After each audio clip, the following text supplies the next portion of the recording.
Okay, so today we'll look at possible or a possible way or just um, ideas. How does one begin to take an idea or even get the idea to start? Maybe, maybe your imagination is completely blank. So how do you go from a blank imagination and a blank canvas to a complete painting that you feel is an expression of um, what God is either saying to you or what you've been feeling, or just an expression of an experience or an encounter, or in fact, even possibly just expressing your own testimony, your own relationship.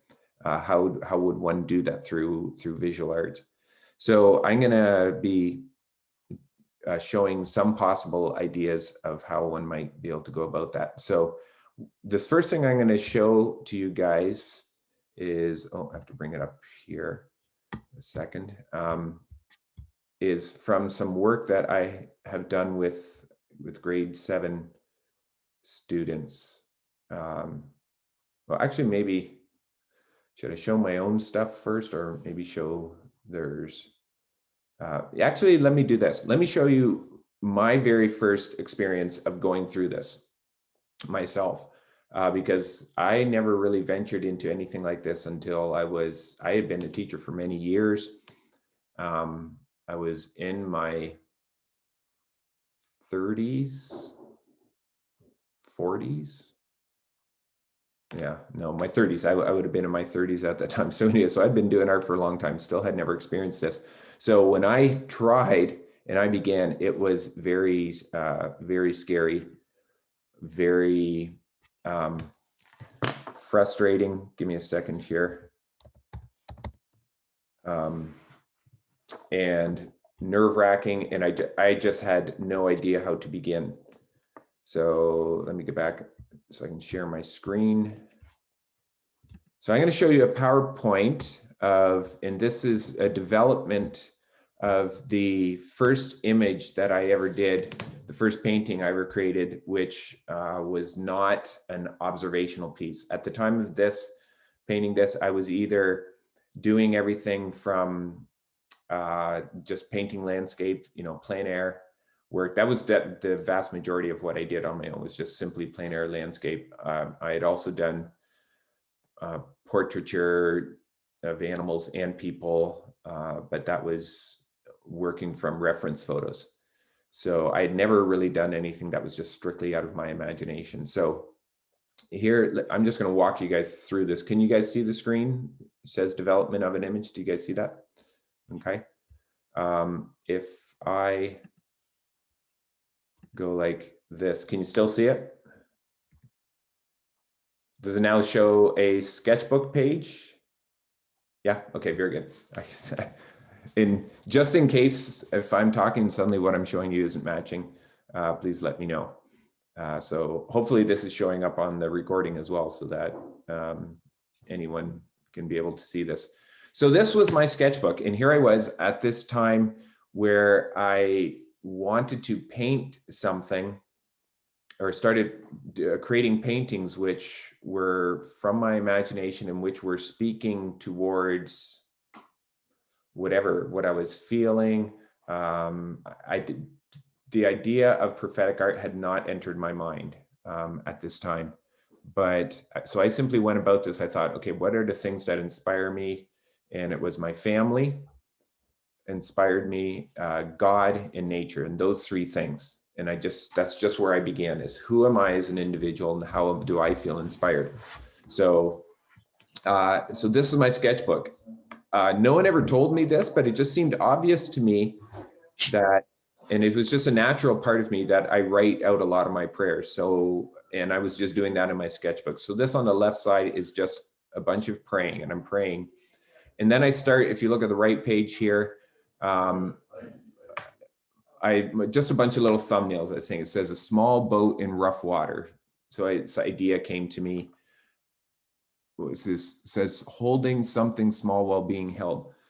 Just another idea that came to me now. They're really bad looking sketches. They're called thumbnails. We call them thumbnail sketches, just tiny and fast. You only, it takes you a minute to draw them. Here's someone walking through a dark tunnel. Here's a guy, looks like he's climbing over a cliff. I was putting him down, but I didn't like the ideas at all. But that's the first thing that I will tell you is when you're looking for an idea, don't sit there with a pen or pencil not moving, or don't sit there with empty hands. It's kind of like, they always say it's much easier to move something that is already moving. It's much easier for the Holy Spirit to start moving your heart if you have it moving. And one of the ways is to move it is to just start drawing bad ideas that you don't want to put down, and you think they're terrible, and the enemy will be coming at you telling you this is bad, this is stupid, that's a lame idea.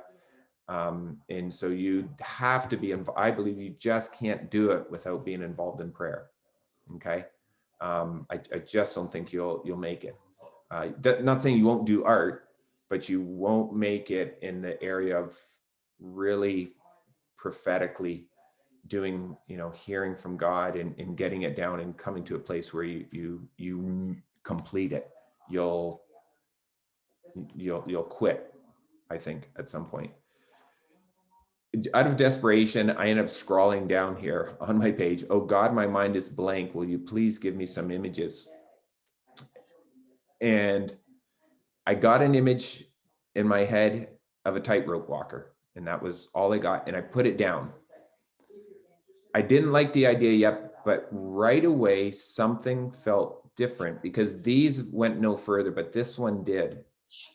And so I drew another one here at the side. There's another picture of a guy walking with a tightrope. And looking back, I see there's a fair amount. So I spent a little more time on it. Okay. So, and that's, to me, that I find that's very important, is that's like the rough draft. It's not done yet. The Holy Spirit just, I believe, gave me that little thing, and then let me, taking my skill, my experience, my understanding, and more prayer time, more meditation, to work with it and develop it. And so I did. I just tried different sort of things. So if you can see on the page, all these X's here, that's just trying to figure out this composition. I just had this sort of X there, a cross or something. So that's all in there. So I kept working on the idea. You'll see other things around there too that were from other ideas. We're actually starting to flow. So I was focusing on this one, but once I got that one going, other things started to happen as well. So anyway, you can see I continued to it. I continued to pray. I continued to put down notes, scribbles, things. And then I had to work out a style. I purposely decided I did not want to work realistically, only because in what I have noticed is sometimes if you do art very realistically, people only focus on that. Oh, wow, that's amazing. It looks like a photograph. And I didn't want them to be focusing on that. I wanted them to be just only focusing on what is happening here. What is this about? What's the story? And so I wanted it to be captivating. I didn't want it to look bad, but I didn't want it to look realistic. So that how could I make it interesting and captivating without looking realistic? And so like this guy's face, like these faces are absolutely horrible. They're terrible. But you got to put it down, and I'm stepping up by showing this sketchbook. Sure, these sketches are actually embarrassing. I think they're terrible, but they progressed. So in trying to find a style, I looked at other artists that inspired me. And so I was drawn to the work of this. He's an Indigenous artist from Canada, Jerry Whitehead. I was just simply struck by the color, the line. I liked the simplicity of it. And so I started to explore that. Not copy it, but just simply explore what it looks like. I copied a little bit there, but with the intention of right away moving away. So I just sort of practiced drawing like that with these thick, bold lines. And you can see other things happening. Just this is all sketchbook work. More prayers, more trying to figure out, how do I draw these faces? Because I didn't want them to look like cartoons. I didn't want them to look realistic. I had to find something that was in between. I started looking at what's it says there at the side. I need to research faces: Chagall, Munch, Daumier, Goya, Picasso. So again, looking at other artists, what are they doing? You know, yeah, it's a great way to be influenced. Norval Morso, another Canadian Indigenous artist, also very different style, but still that bold line, bright colors, which just attracted me. I found it very captivating. So I worked at that. There's more of his stuff. Anyway, this is all, I had those papers in my sketchbook. And now my own image was starting to develop to a place where I was getting more interested in it. Somewhere along the way, the ideas came. They developed. This idea of this tightrope was not sagging. You know, if a tightrope sags upside down, or you know, if you walk along the tight, it always kind of bows down. But this one is bowing up, and that came to me, and then I had to like, well, why would it be bowing up? And I spent some time meditating on that. Anyway, so this was pretty close. I was now at a place where I felt like I was ready to go on the canvas. So I got it all drawn up on the canvas, and then I had to spend some time with color. How was I going to design them? So these are my rough sketches to work out the colors. What colors would the people have? How would the sky be done? You know, how was I to paint that? And then finally, this was my final piece. Definitely, I would not claim this is the best piece I've ever done, but it was at a place where I was I was pleased with it, knowing and hoping that I could, grow and continue to get better at it. So, but anyways, this was the final piece. At the time, I called it Parenthood, because that's really what was going on inside me, was this whole, we had, the boys were young, and so it came from my own experience, just simply my testimony of what was happening at that moment. And it just felt so much like I was on this tightrope. But I love surprises, because that's what my experience with God is. And so I tried to have this little surprise, I don't know if you can see it, of the hand hidden below holding up the tightrope. So it's disguised among the rocks there, but trying to express this idea of he's, you can see the guy, he's looking very, very hesitantly stepping forward, very cautiously. So hopefully, the idea was he looking a bit afraid there, but still going ahead, but completely unaware of that he's actually being held, and, there's and supported from below there. So that was you forward. What's that? Looks like Becky's pushing you forward. Very, very perceptive. That's exactly, that was exactly because so that, you can do it. exactly. And, and looking around, because, so different sort of things, poses, expressions, where's everyone looking, what's, it all speaks. And so that's the thing. And that's one of the desires too, is can you create a work of art where you don't then have to give a write-up explanation to go along with it? That's what we work towards. Because for one thing, if you give a write-up explanation, you actually limit what the viewer may experience. But you have to give them enough that there's some storytelling, that it's captivating, it's holding their attention, and yet they have to be able to somehow relate it to their own experience, or it doesn't, really matter. It doesn't do anything for them. Let me go to another one. I'll try and go quicker with my next one. That was a little bit long, but this was another one that was happening pretty much at the same time. Let me share the screen here. Where am I? Zoom. Okay, so I'll share the screen. Yeah, this one. And again, this one's, it's really not particularly one of my favorites, but I think this was the second one I did. This was the second one. So here's that same page again. And what actually ended up happening was two were developing together at the same time. So now you can see this one. I had this idea of this, this old man, he's watering these trees, and there's these blocks about to crumble on them. So this was really about, once again, my own experience of, we were living in the big city, feeling out of my element, just feeling like life is going to fall down upon me. And yet at the same time, still feeling that there was a God who cared.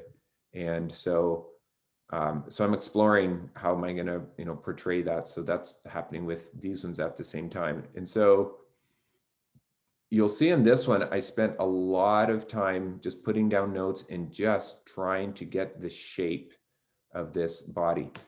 I want to point out a couple of things here is the symbols, the symbolism, because that's sort of a big, I think that's a really good place to start, but to develop your own symbols. So two things came out here that were very symbolic for me. And it was the trees and these skyscraper looking buildings. And I wanted to really contrast the natural and the man-made. So this piece, I think, is actually, in the end, it's quite confusing to a lot of people. But for me, it was very powerful. And so there's always that sort of play. That's why it's again, it's not one of my favorite, because it doesn't really speak to other people much, but it speaks very much to myself. Anyway, you can see a lot of development, just working and working and working, trying to get the pose of this this God figure, and how is he going to interact. So I'm trying circular compositions, square rectangle compositions, a composition that's more of an arch.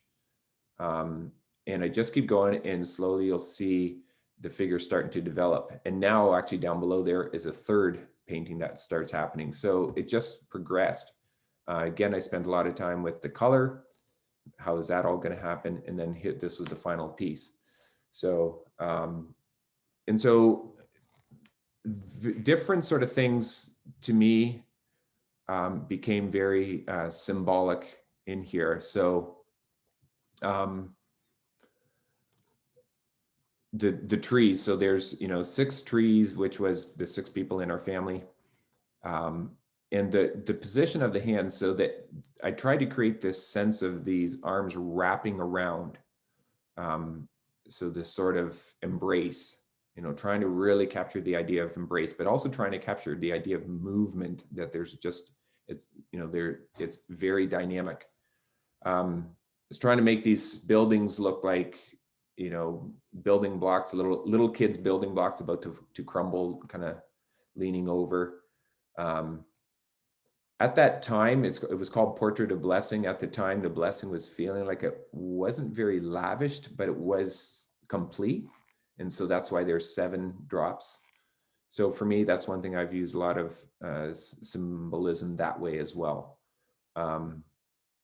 The colors, I was working, with, royal colors. So, this in the colors of the purple in there.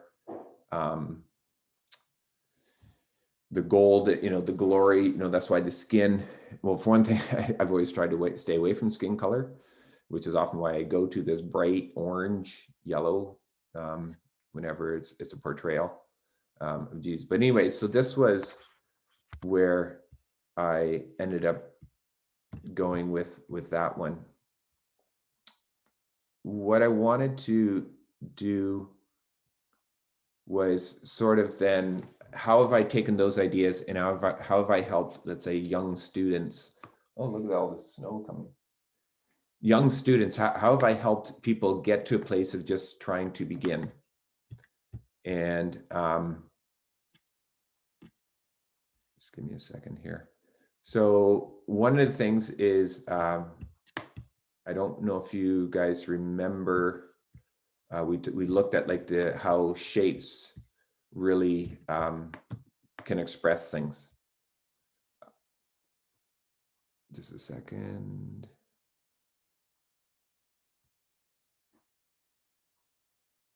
Here it is. Okay. Sorry about that. I'm going to skim through this very quickly with you guys. Let me share the screen once again.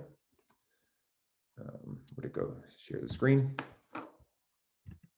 So some of you guys will have seen this before, where, come on, slideshow, away from current slide. Okay, where we looked at different shapes, square and circle, and we just imagined the emotions and expressions that went with that. And what we found was that different shapes definitely express different things. You know, the real quick, easy example is the happy and angry sort of thing. It's almost universal that people all feel the same thing. A square just feels different and expresses something different than a circle does, you know. And I've done this with triangles, with other sort of shapes, organic versus geometric. One of them is just much more dynamic. Okay, and organic always feels more dynamic, and geometric shapes just always feel more secure and stable, and those sort of things. Okay. The amount of contrast expresses things. So when you're painting, it's not only about the subject matter. So once again, so let's say if you're, you know, the encouragement is, you know, if you're feeling like, oh, I want to paint peace. Oh, well, what's a symbol of peace? Well, a dove, you know, and then often, oh, the olive branch. So I'm going to paint an olive branch.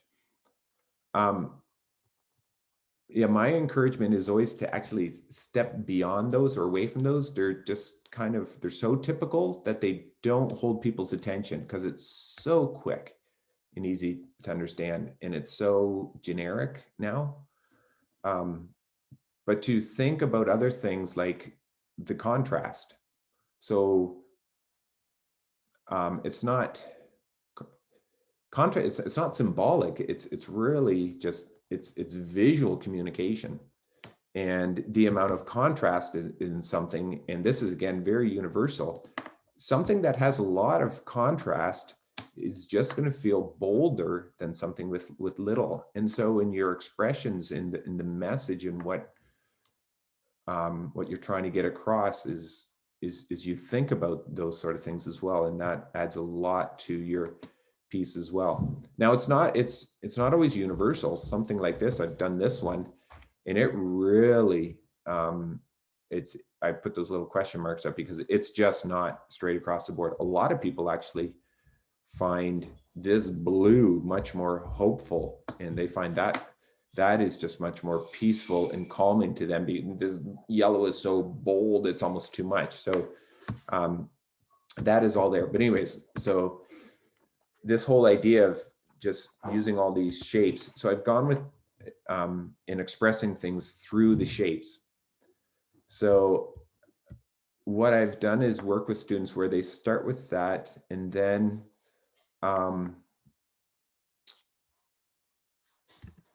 what I've done is, oh, where are we? Just a second. Yeah.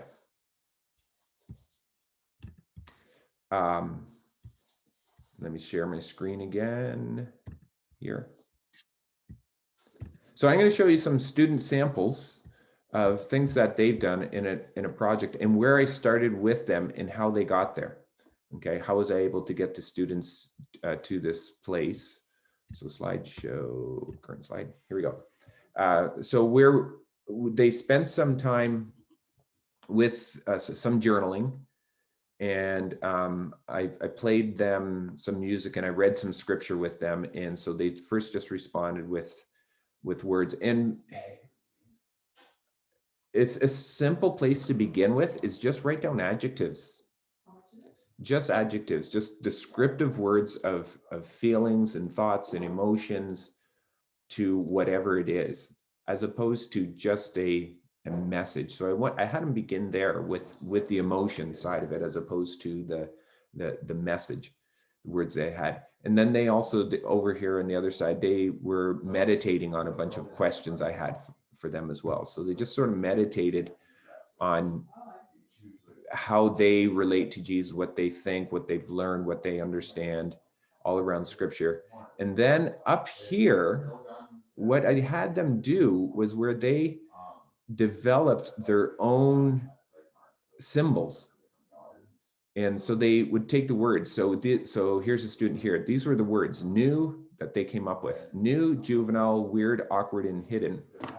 And excuse me, my computer's about to die. And these were the symbols that they created just themselves. Okay. As opposed to using symbols that already exist, like the olive leaf for peace or a cross. Crosses appear so much, everyone knows the cross, and now it has so much baggage. So to just stick a cross in our painting doesn't mean it's going to be a good painting. It doesn't mean it's going to be a good Christian painting if we just stick a cross in there, or we just stick a heart. I'm going to express the love of Jesus, so I'm going to stick a heart in my painting. A heart, it's there's just so much more to it. Okay. Here's another student: relaxed, appreciative, supporting, loving, understanding. And these are these symbols. So this is how this student pictures relaxed. Okay. This sort of, I'm not sure. I don't know what it is. Kind of reminds me of two people sitting at a table or something like this. This is appreciative. And he's got this sort of spirally thing. And I guess for me, what that says about appreciating is these two objects here meeting together, coming together, going in opposite directions, and then meeting and joining each other, supporting. Looks like either this line here is supporting these here, loving. We have these two very dynamic, gracefully curving shapes entwined, and they're wrapped around each other. Understanding, this is what he did for understanding. Don't know what that means, to be honest with it. Okay. And then what the students did was they brought those symbols into their project. Now here's a student, obviously only works at the level of stick figures. Okay. It's Canada, so of course there's hockey in there. But to them, one of these figures here represents, I think, Jesus. I think this one here. And then this is himself. And we've got all these things happening. Now, this student did go stick a cross in here, but the response that the students had to this was really encouraging in creating this, because it just became an expression of their relationship, and it was much more powerful than just writing it about it. So I think what we have in the end is he's created this figure, which I think represents Jesus, looking at him. This guy has quite the expression, doesn't he? He's got the hair is loving. Here's the body of understanding. The legs are support. And then here's this guy over here with relaxed. He's got these, he's taken this relaxed shape and turned into the shoulders. Don't know what this is. He's come up with another new symbol here too. That's interesting. But this is not the end, but this is a place to begin. And it's a place to begin that can be very powerful. So here's another student went through the same thing. Here's their symbols that they created. Here's their final piece. They went ahead and wrote words in it. That can be okay. That's not usually encouraged, but it's not always necessarily bad. Here's another student.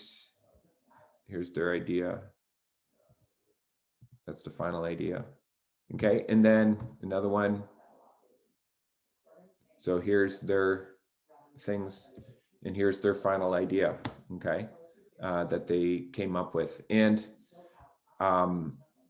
it's just a much more captivating sort of piece that grabs people's attention And with these symbols that, for the student, this lively, this one meant lively. Now, if I look at this, I'm not going to look at this and think lively, but right away get this sense of going up, of this upward movement, and what's it going up to. So to me, it feels very positive, and it's moving from the cool, this blue, to this very warm.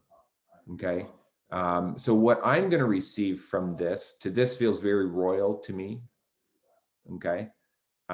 Feels, I just look at it, it feels royal and it feels divine.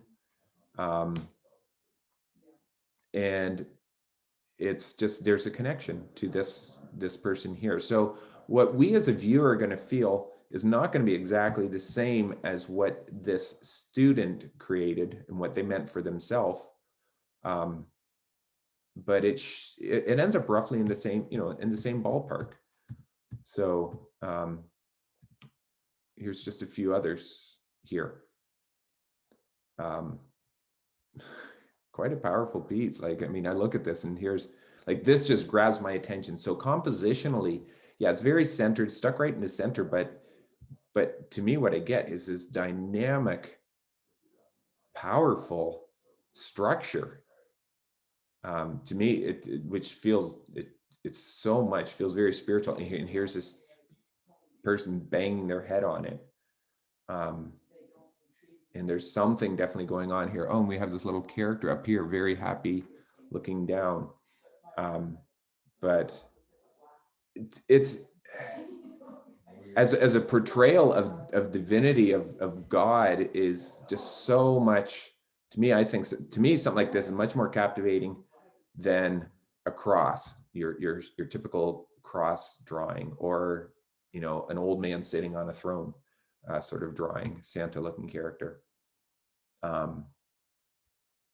This is big, this is bold, this is glory happening here.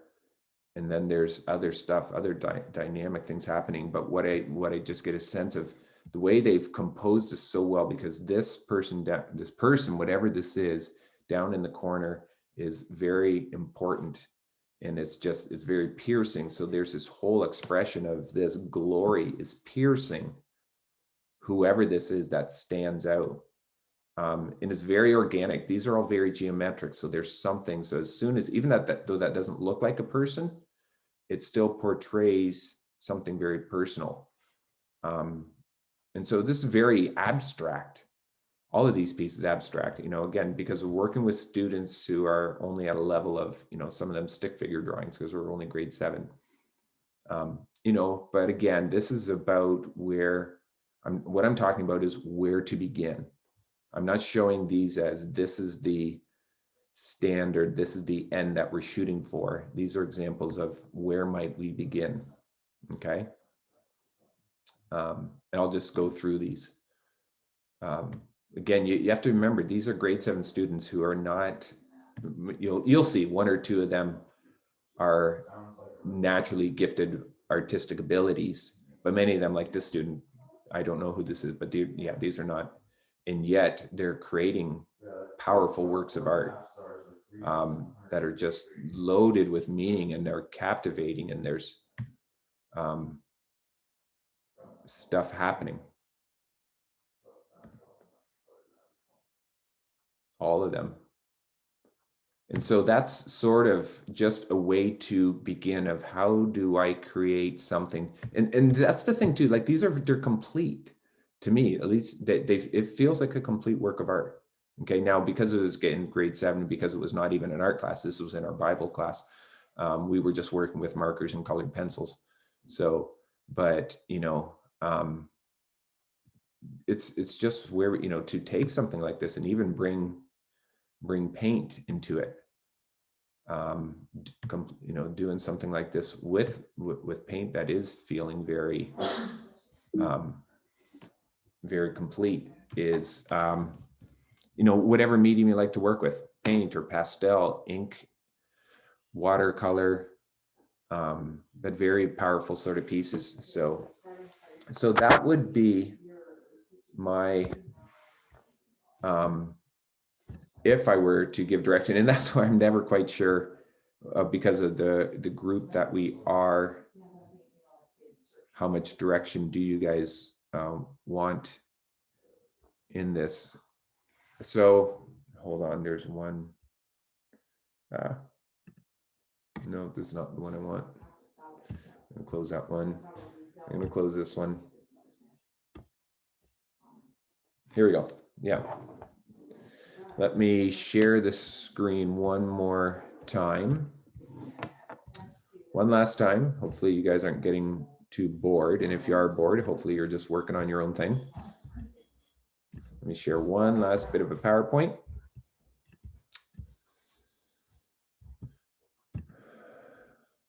Okay, so once again, here's a couple of examples. And how do we get this? So these are some different sort of symbols that students came up with for very typical sort of ideas. Peace, very different character. To me, this is just way more captivating than an olive branch, or a dove, because this is just not typical.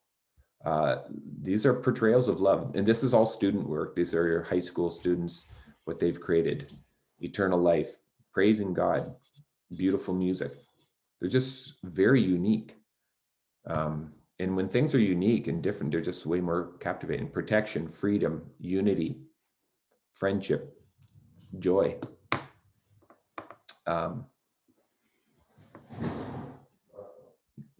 This one's a little more obvious here. Let's say for friendship, the two hands hanging on to this thing. This one though, I really, because this connection, I get the idea. This is made friendship or family. There's 5, and they're all these lines connecting it all together. This unity is really exciting, and this is what's really interesting. I don't know if this, I don't think the student would have gotten this, but inside of this is the Greek symbol for the divine, for God. It's the theta, Greek letter theta, which is the first letter in theos, which means God. So that's really, really clever, or I think very interesting. So that's what we do. Okay, so make up our own. Again, why do we make up our own? Okay, this is symbol of love. Because the question is, this is only a symbol just simply because it's become a universal society sort of thing. But why? Why is it a symbol of love? I've heard something about it's 2 hands coming together, or 2 hearts coming together, or something like that. I know it's a heart, but why is, that's always my question. Why is this hard? So that's the idea, is to push yourselves. Okay, so once again, different sort of symbols of words. Okay, so my suggestion would be, to where to begin is to take words like this, adjectives or concepts, and just practice creating your own abstract expression of these, just with abstract shapes, and then use that to see where that would take you. So we have about a half an hour left. So let me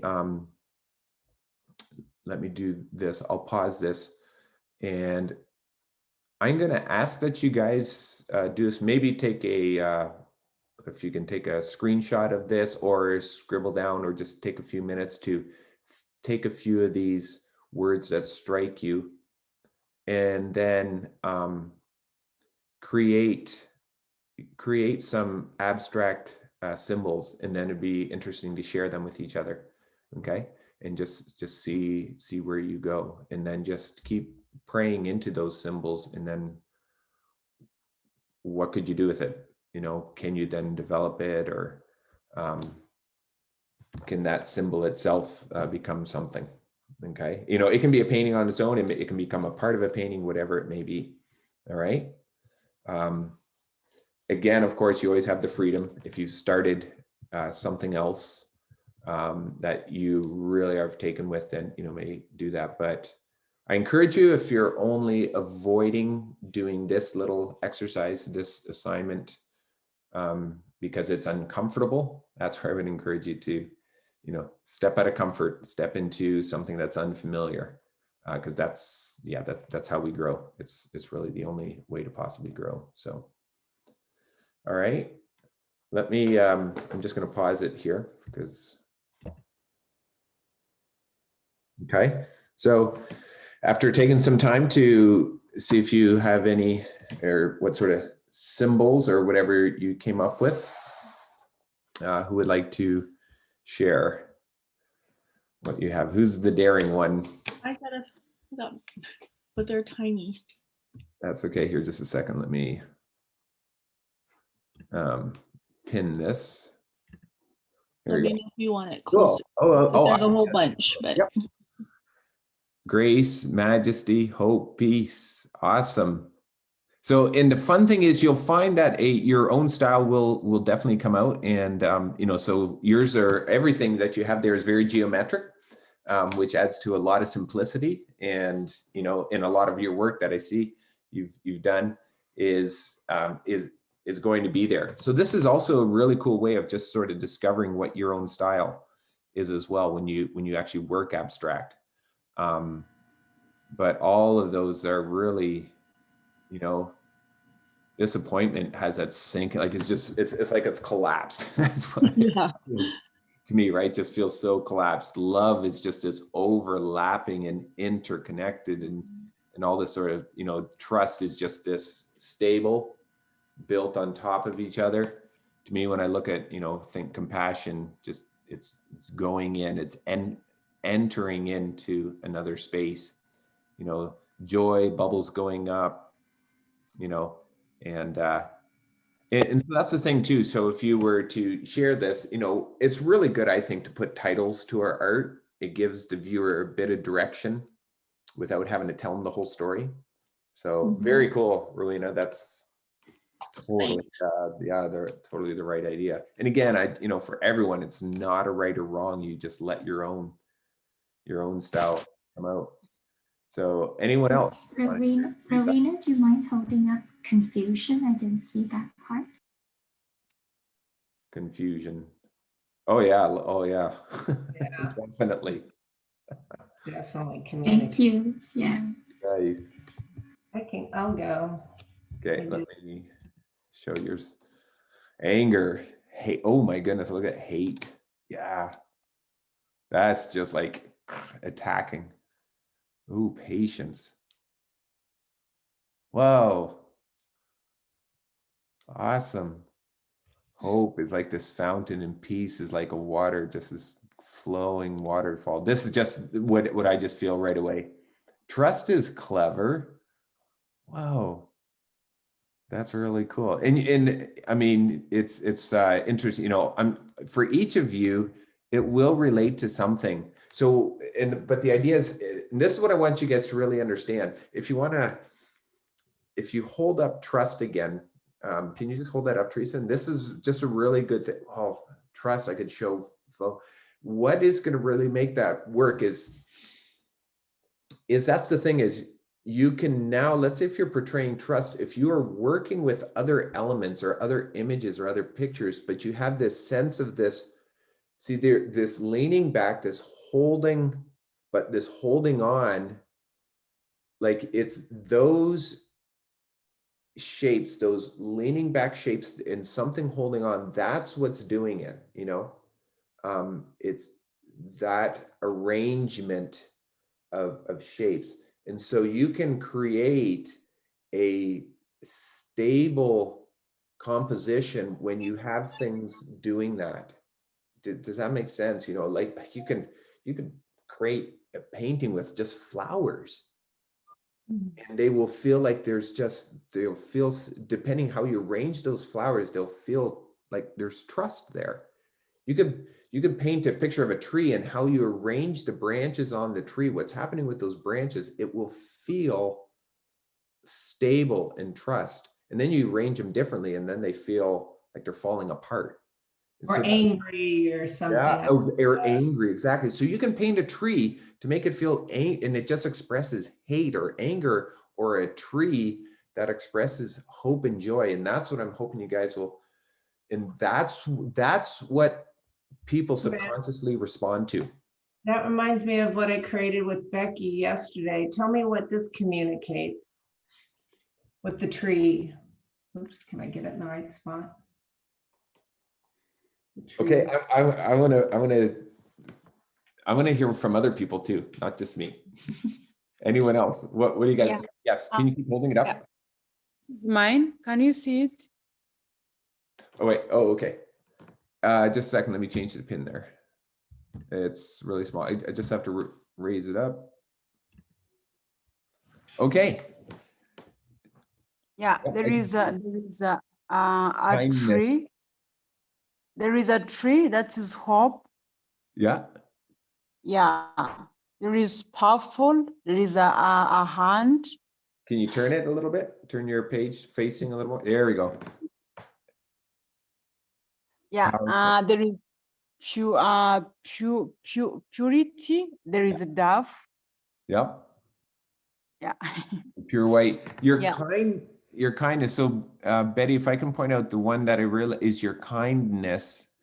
So you have, yeah, so it's a tree, but it's these shapes that are all holding each other and reaching to each other. And that's those abstract shapes of those things. It creates this coming together. So you have these shapes of different sizes that are all meeting in the middle there. And that creates a sense in people of just unity and togetherness. And so, which of course relates to kindness. So Yeah. that's what, again, I want you guys to understand with that. Powerful is looks very, it's just very straight and it's angled. Yeah, so it's sort of like there. Very good. And hopeful, just like, woo, it's going up. Woo. I gotta leave. Thank you so much. You got to go, Rulina? Okay, yeah, and I'm sure others do as well. That's okay. I'll see you next week. Yeah, definitely. I know we went late here. Sorry, I got into my own. No, it was great. Thank you. So, all right, see you guys. Okay, thanks, Betty. Anyone else before we sign off want to share? Monique or Rebecca? You got to go. Oh, Monique, you're muted right now, just so you know.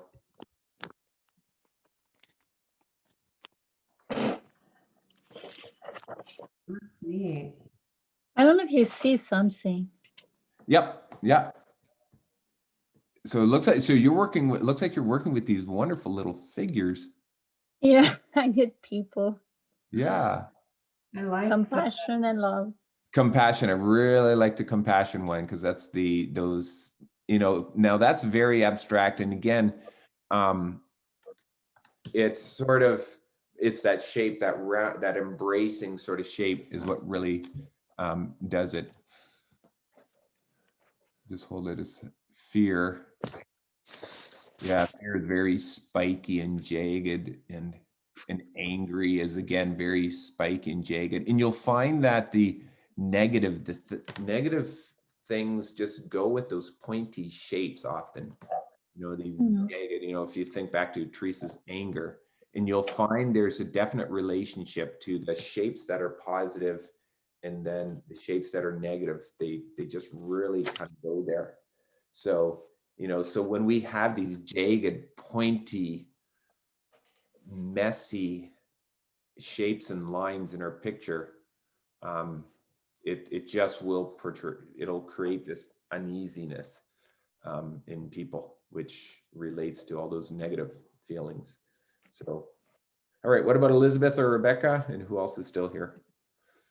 I did two.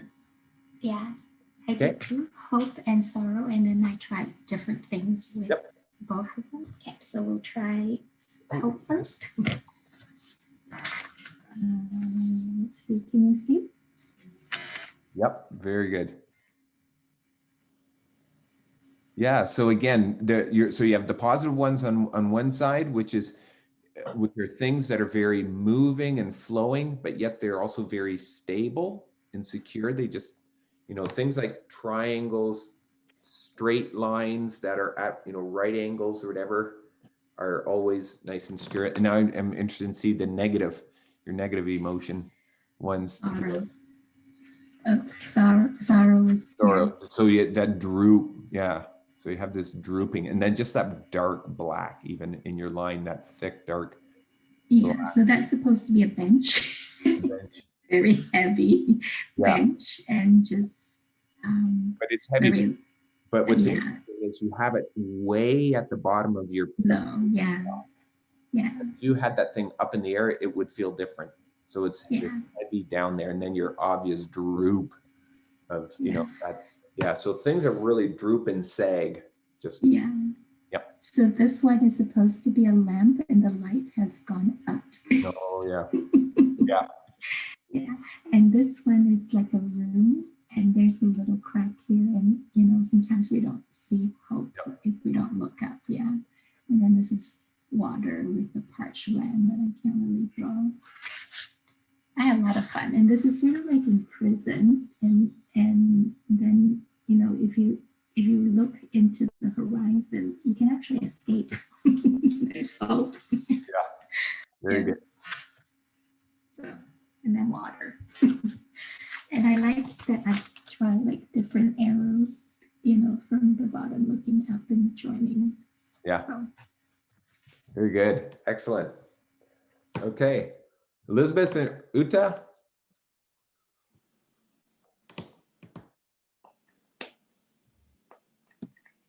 Sure, I'll share. I did a few of the ones, but I was also working on something else at the moment. But okay. Oh, wait, where'd you go? Just a second here. So I don't know if you could see that. Yeah, just hold it still a little bit. Fear. Yeah, definitely. Oh, yeah. Do you have this, the hiding? Oh, this is fun how you even work the words into it. Confusion. Faith. Oh, it's very powerful. And then there's your power one. And then your sorrow. Yeah, the sorrow is very, very dark. It'd be interesting to see these along with other color. Mhm. Yeah, because you're starting to bring the value into it as well. And then when you get the difference, so how it relates to colors around it, like the power Yeah. would really make a difference with which, depending on what colors you work with. Awesome. But the other thing that I was working on is just the word like reaching out, and so this is kind of what I've been sketching. Oh, wow. Those two. So the hand coming at, yeah. Yeah, that reminds me of a piece that I did, not I did, sorry, a student did. And it was similar to that. They had the face in there as well. And it was these eyes just looking out and that hand coming out. Mm-hmm. Yeah. So that foreshortening, good job on the foreshortening, by the way. You're really starting to get that. And I love the dynamic, now the one, yeah, so now what's interesting, reaching out your top one there, because the hand, so, and this is a good thing for you guys to understand, the hand like this, I don't know if you guys can see my hand, so when it's nice and straight and even, it looks like a powerful hand coming out and about to sort of take hold of you. If you start to turn the hand to one side or the other, it feels a lot more unstable. So even that hand, how it's doing, if that hand is coming from above and coming down, it's going to feel powerful. Mm-hmm. If the hand is turned and reaching up, it's going to start to feel vulnerable, and it's going to feel like almost a reaching out for help. Mm-hmm. So just, you know, so you have the hand reaching out, and how you position and arrange that hand on your page will say different sort of things. Yeah, that's what I'm just fiddling around with that, just Awesome. trying to figure out different ways to do it. Very good. Yeah, so that's the sort of thing, that's really good, the sort of thing that I'm talking about. So you have this really good drawing of this hand coming out, and now the arrangement, how you compose that hand will say very different things. And then of course the color that you bring into it, and the dark and the light, they will all change the expression of what you're saying. So a lot of the expression is in the abstract, what we call the principles. So very good, Elizabeth. Awesome. All right, Uta. Which one did we do here? I can't read it. So there we go. Hold it. Okay. Oh, is that trust? There we go. Yeah. Yeah. So just hold it nice and still right there. Perfect. Lined up perfectly. So, okay. Yeah. This, I like the simplification of the hands. Actually, they're even lines. You've reduced the hands down to just this line that goes, and that's perfect. Exactly just what you're talking about, what I was talking about, the size of the hand. So you're paying attention to the bigger one on the bottom and the Yeah. little one on the top. Yes. Makes it, that says more than if they were the same size.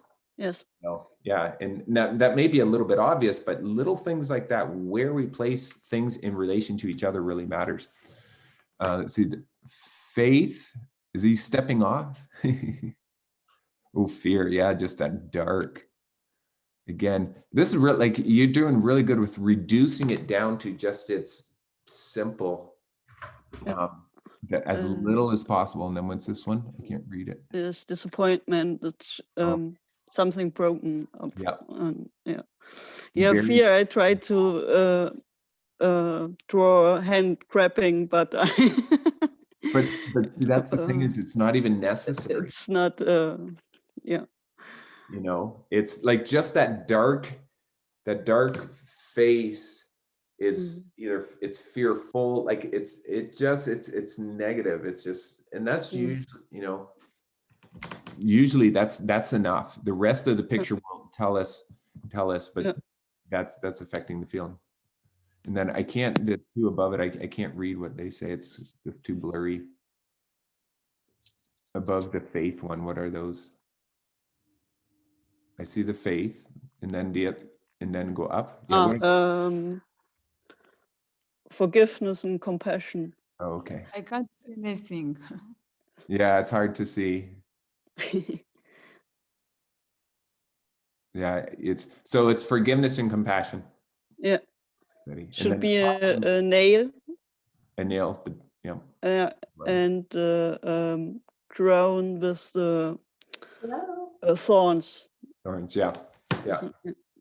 So one thing that just really quick, when we're also painting and drawing, it's important to think of who our audience is. So like if we're doing something that's, let's say, just in church, or we're going to share with someone who is a believer, who's a Christian, we could very much use a symbol like a nail with blood coming off of it, and they'll receive that very differently than, let's say, someone who is not a Christian, or is going to receive that very differently, who's had no experience. They're not, or even, let's say, someone from another country where they have seen persecution and they've seen torture, you know. So it's always important to think of the audience as well when we're creating art, and how will they receive it. So, you know, and we adjust that too. So good. I'll just really quickly show mine here. It's very simple. I don't know where my screen went. Oh, it's not even coming up. For some reason, my screen must have died. No, I don't know.